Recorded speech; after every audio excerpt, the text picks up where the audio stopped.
In this video, I will discuss how to successfully integrate sources into your work using MLA format specifically.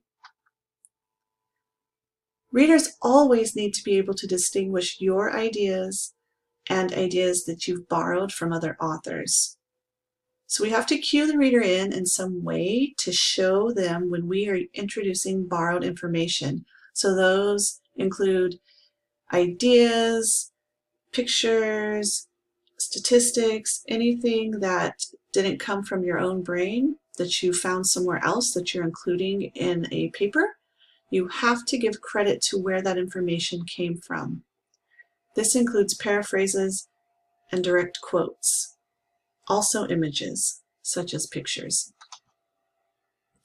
A direct quote refers to taking someone else's words exactly as they appear and using them in your own text or your own paper. To indicate that you are quoting someone directly, you have to use quotation marks. That means you are not changing any of the words. You're not changing the order. Nothing at all is different about the information you're including in your paper. That's what the quotation marks indicate. When you paraphrase, you're taking somebody else's ideas, but you're putting those ideas into your own words. So you do not use quotation marks because you're not taking those ideas directly as they appear from the source. Instead, you're putting them into your own words. So, because you're taking somebody's ideas, you have to include an in-text citation to give credit to the author of the idea. But again, you're not using quotation marks. That shows the difference between a direct quote and a paraphrase. When you are quoting and paraphrasing, you should use a signal phrase to identify the author, title, and source. As an example, President Obama explained at a press conference that.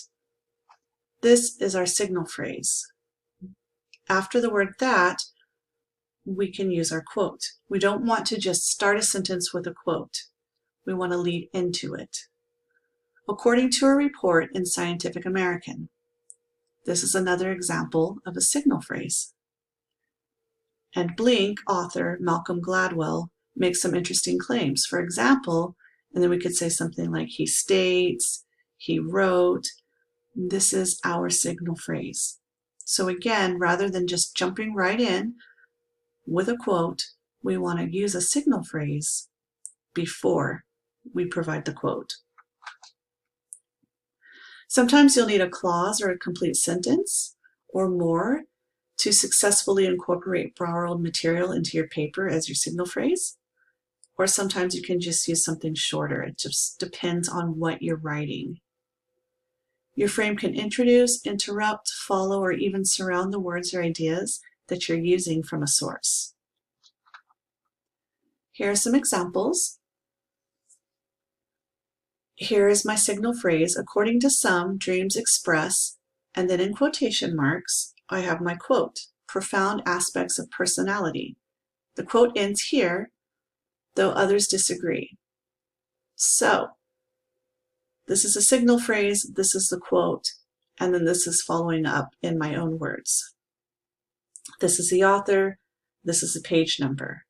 We're going to talk more about this later. Here's another example. According to Folks' study, dreams may express, this is my signal phrase, profound aspects of personality. And this is a quote. So you can see there are different ways to introduce your quotes using signal phrases. I'll just jump back here and mention, because we did not mention the author in our signal phrase, we have to include the author's last name and the page number. In this example, because we used the author's last name, we only include the page number in parentheses. These information, or this information, what's inside the parentheses, these are in-text citations. And this is how in MLA format we show where our borrowed ideas come from. So rather than, for example, an endnote or a footnote with a number notation, we use parentheses in MLA format. And here's one more example. here's the signal phrase, "It is possible that dreams may express," here's the quote, "profound aspects of personality." So just showing you 3 different ways to take the same quote and introduce it into your paper. You want to make sure that your signal phrases are grammatically correct and naturally lead into the material. There should be a natural flow. As an example, this is incorrect because what's inside the quotation marks as the quote is actually a sentence fragment. It's an incomplete idea. To correct that, we have to omit the word which. Which makes this a fragment. If we take it out, now it's a complete sentence. When you omit words in a direct quote, you use an ellipsis, which is indicated by these 3 dots. And that just means that you've taken out some of the information inside the quote. And here's another example of how this is correctly quoted to make this smooth and flowing and grammatically correct. Also, to consider in your signaling for quotes, try selecting an appropriate verb that shows attribution, which is also called a signal verb. These are verbs that influence what readers think of borrowed ideas and quoted material. In MLA, these are usually in the present tense when talking about a current work or ideas. And some common signal verbs include words like writes, states, claims, offers. As I mentioned previously, when you want to take information out of quoted material, and you can do this to make the quoted material grammatically correct or to shorten something that's lengthy, you use these 3 dots that are spaced out. So it's dot space, dot space, dot space, and it's called an ellipsis. And again, this just shows that words have been removed from the quotation. And that's basically all about an ellipsis. Here's an example. You can see right here, this is the ellipsis where the 3 dots appear. This just means that information was taken out of this quote to shorten it in this example. We can also use brackets to insert explanatory material into a quotation for clarification purposes. So in this example, in the bracket, we have information to help us better understand the information within the quote. So if you need to add something for clarity, you can do so by using brackets. And this indicates these are your words, and they're not actually directly from what's being quoted. The use of ellipsis marks, brackets, and other devices make quoted materials better understandable for the reader. So we can use them to make information grammatically correct, for example.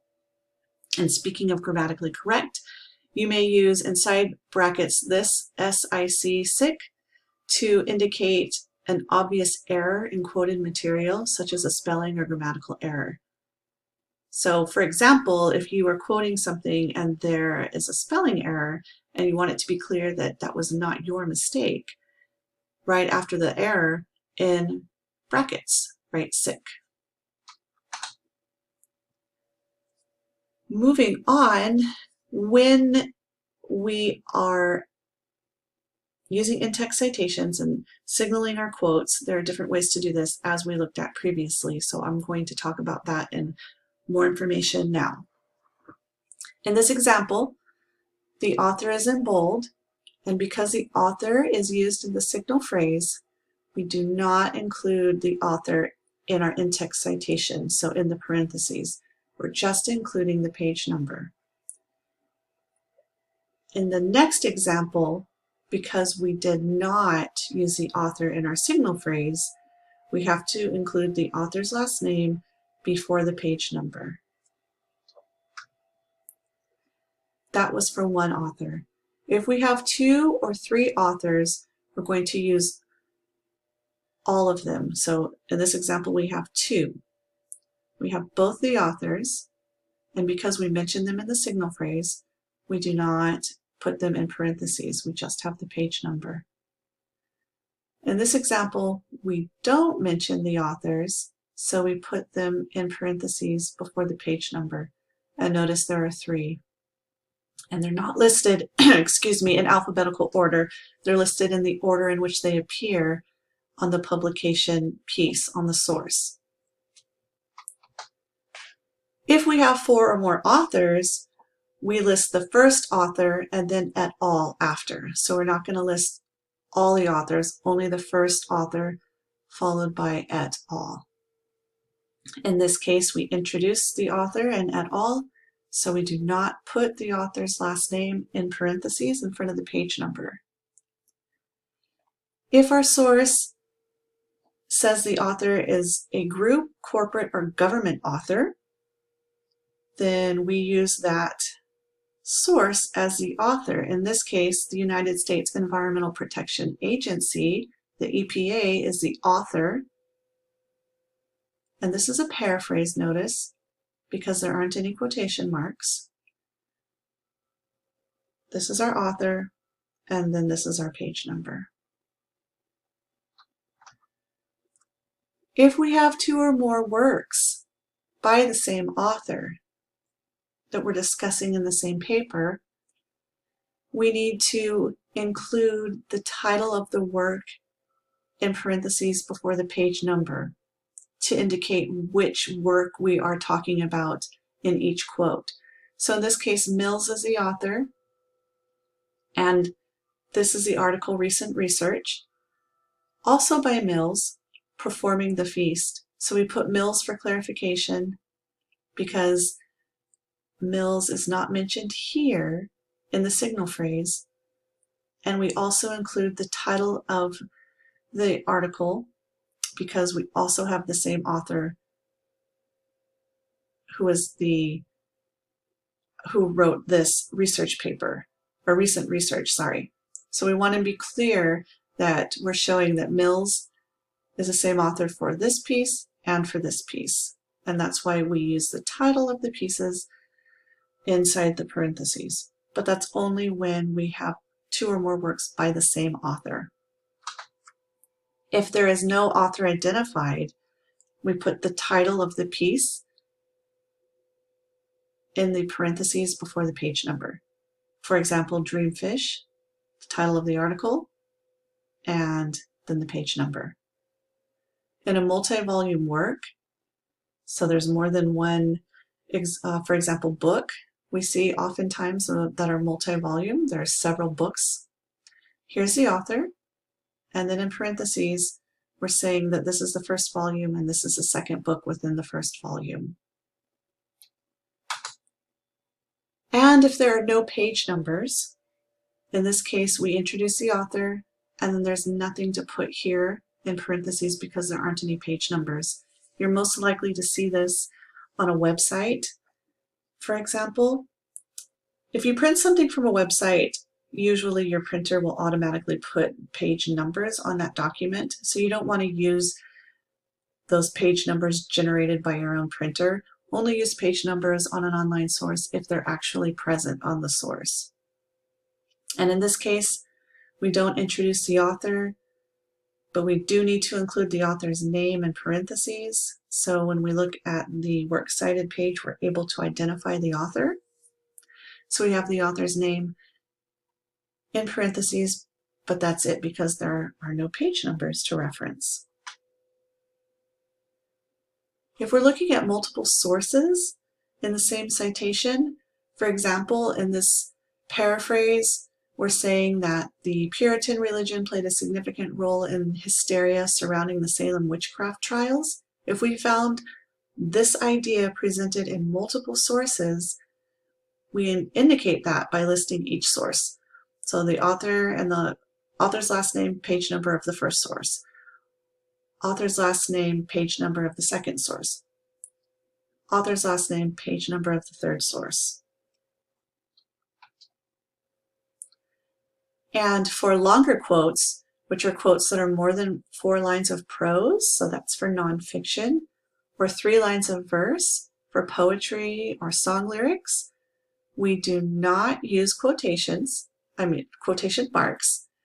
We put the quote in a freestanding block of text, and we indent 1 inch from the left margin.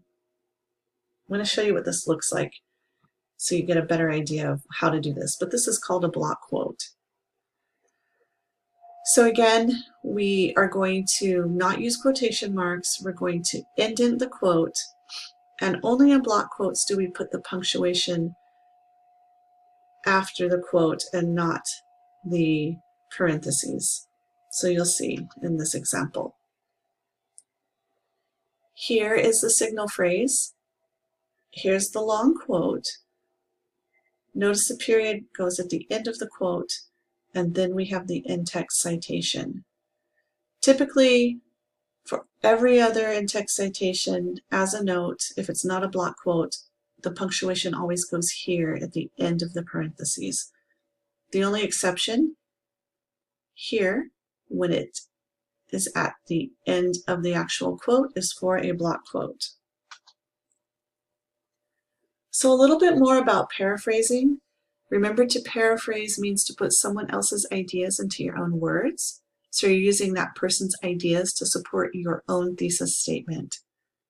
When you paraphrase, you never want to change the person's ideas. You're simply restating those ideas into your own words. And again, that's why we don't use quotation marks during a paraphrase. We want to show that we're using our own words and not the actual words from the source where we're getting the information. Here's an example of an original passage and a legitimate paraphrase. So in the paraphrase, the same ideas are presented, just in different words. And the key here is that the author and the page numbers of the source information are included in the paraphrase.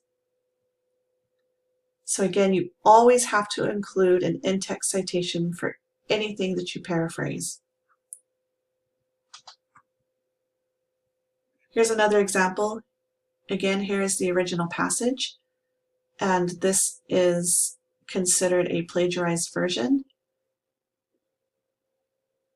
because there's no source information here. So if we were to read this, it would appear that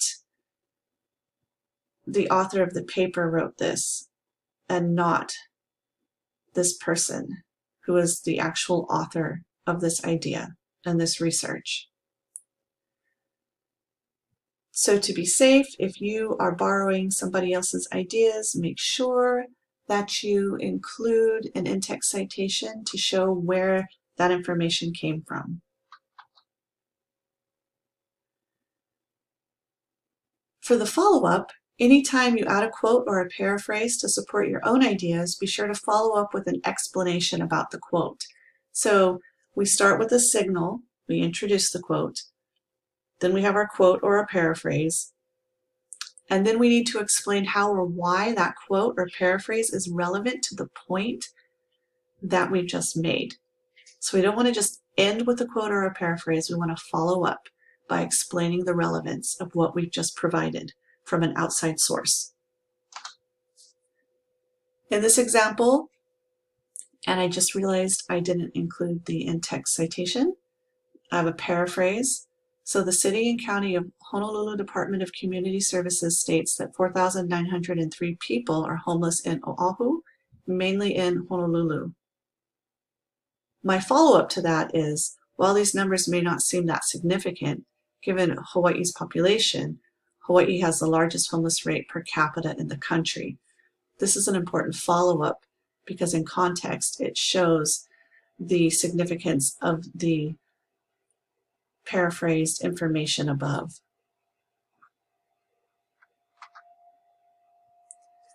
The last part is to provide a works cited page for your in-text citations. So anytime you directly quote or paraphrase outside information, you have to create a works cited page. If you only have one source The title will be Works Cited, singular. Most likely you will have more than one source, however, so the title will be Works, plural, cited, to indicate that there is more than one source. So the Works Cited page documents the text that you specifically refer to in your paper.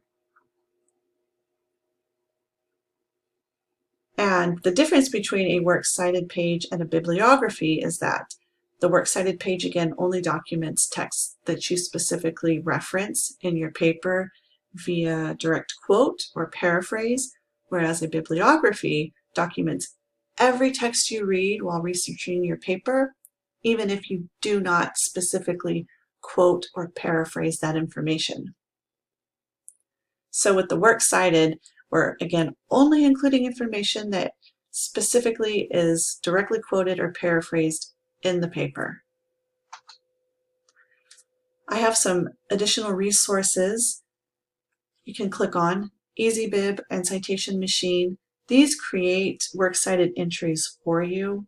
Of course, with MLA Citation, there is a specific format for you to use and follow in creating a Works Cited entry. So you can use something like this to actually create it for you, or you can just look up the rules on this Al Purdue Writing Lab link that tells you how to make your own entries and what format to follow.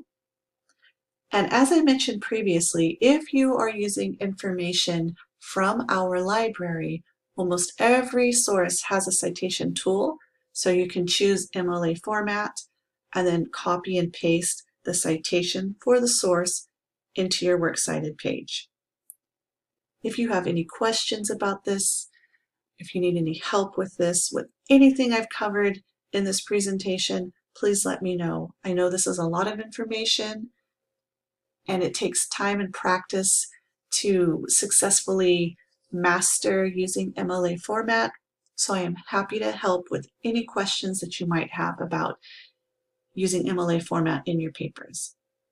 That concludes this presentation. Thank you.